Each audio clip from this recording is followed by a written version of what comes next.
নমস্কার বন্ধুরা, তাপসীস কিচেনে আপনাদের সবাইকে স্বাগত জানাই। আজকে আমি বানাচ্ছি ধাবা স্টাইলের মাংসের রেসিপি। তাই এই রেসিপিটা যদি আপনাদের পছন্দ আছে তাহলে একটা লাইক করে দেবেন। তো চলুন ভিডিওটা শুরু করি। ধাবা স্টাইলের মাংস বানানোর জন্য আমি এখানে নিয়ে নিয়েছি 1 কেজি মুরগির মাংস, আর নিয়েছি এখানে পেঁয়াজ সরু সরু করে কেটে নিয়েছি, আর এখানে দুটো শুকনো লঙ্কা, বড় এলাচ, দারচিনি, লং, ছোট এলাচ আর লবঙ্গ, আর নিয়েছি দুটো তেজপাতা। এখানে নিয়ে নিয়েছি টক দই, আর এখানে আমি মশলা বেটে নিয়েছি আদা, রসুন আর কাঁচা লঙ্কা আর জিরে। এখানে টমেটোটা আমি পেস্ট বানিয়ে নিয়েছি, আর এখানে নিয়েছি আমি সরষের তেল। প্রথমে আমি কড়াইতে দিয়ে দেবো সরষের তেল।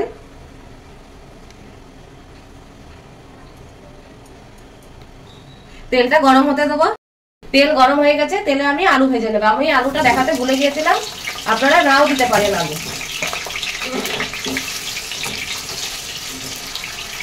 অল্প হলুদ দিয়ে দেবো আর অল্প লবণ।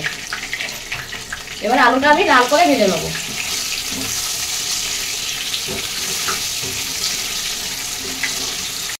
আলু ভাজা হয়ে গেছে, এবার আমি উঠিয়ে নেবো। তেলের মধ্যে আমি দিয়ে দেবো দুটো শুকনো লঙ্কা আর তেজপাতা, বড় এলাচ, ছোট এলাচ আর দারচিনি আর লং।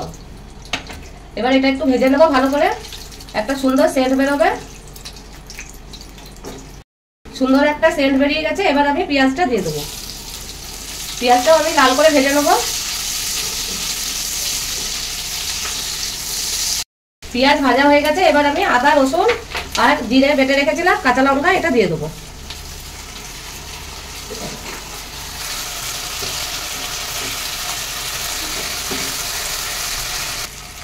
এবার দিয়ে দেবো হলুদ 1 চামচ, লবণ দিয়ে দেবো স্বাদ মতন, কাশ্মীরি লঙ্কার গুঁড়ো 1 চামচ, একটু ঝাল লঙ্কার গুঁড়ো দিয়ে দেবো, কেন কাঁচা লঙ্কা দেওয়া আছে ওর জন্যই আপনারা আপনাদের মন পছন্দ মতন ঝাল দিয়ে দেবেন। এবার এই টমেটো পেস্টটা দিয়ে দেবো, দিয়ে মশলাটা ভালো করে কষিয়ে নেবো যাতে মশলার কাঁচা ভাব না থাকে। মশলা দিয়ে তেল ছেড়ে গিয়েছে, এবার গ্যাসটা একদমই সিম রাখতে হবে, দিয়ে টক দই দিয়ে দেবো। এটা ভালো করে মিক্স করে নেবো।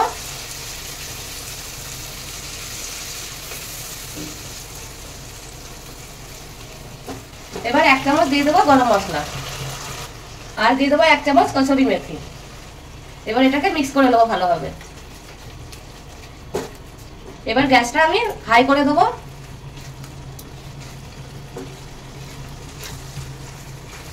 মশলা কষানো হয়ে গেছে ভালোভাবে, এবার আমি মাংসগুলো দিয়ে দেবো।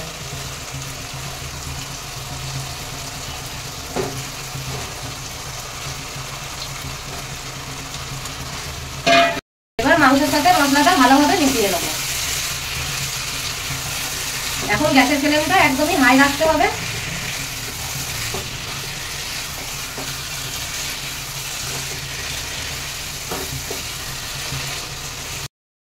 এবার আমি ঢাকা দিয়ে মাংসটা কষিয়ে নেবো ভালোভাবে। দই দিয়ে বেশ ভালোই জল ছেড়ে গিয়েছে, এবার আমি আলুগুলো দিয়ে কষিয়ে নেবো ভালো করে।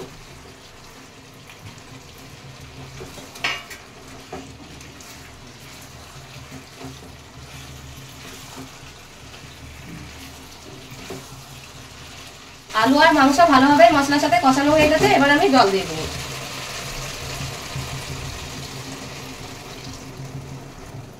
আপনারা যতটা গ্রেভি রাখতে চান ওরকম হিসাবে জল দেবেন, কিন্তু একদম বেশি পাতলা করলেও ভালো লাগবে না।